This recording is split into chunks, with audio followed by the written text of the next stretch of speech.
عمرك تخيلت ان شعرة من شعرك ممكن يقول لك كل الاسرار اللي في جسمك؟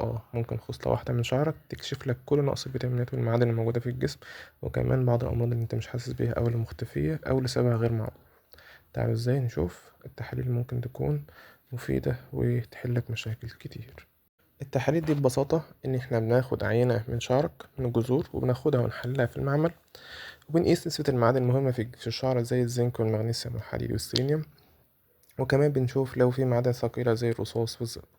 التحاليل تكشف حاجات كتير زي نقص الفيتامينات أو المعادن اللي ممكن يكون سبب في تساقط الشعر أو ضعف الأظافر، أو التراكم المعادن أصلا الثقيلة في الشكل العام في الجسم ممكن تأثر على صحتك.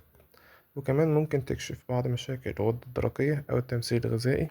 والميزة في التحاليل دي إنها بتديك صورة عن تحاليلك أو حالتك الصحية على المدى الطويل، مش لحظة بس تحاليل اللي تتحلل فيها، لأ، عن الفترة اللي فاتت كلها. امتى نحتاج نعمل؟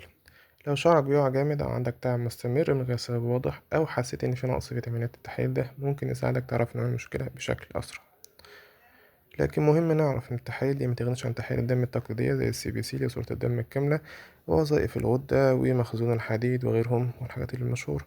وبعد كده بتسأل الدكتور أو الاستشاري إن يترجم لك كل ده ويوصل لمعلومة واضحة.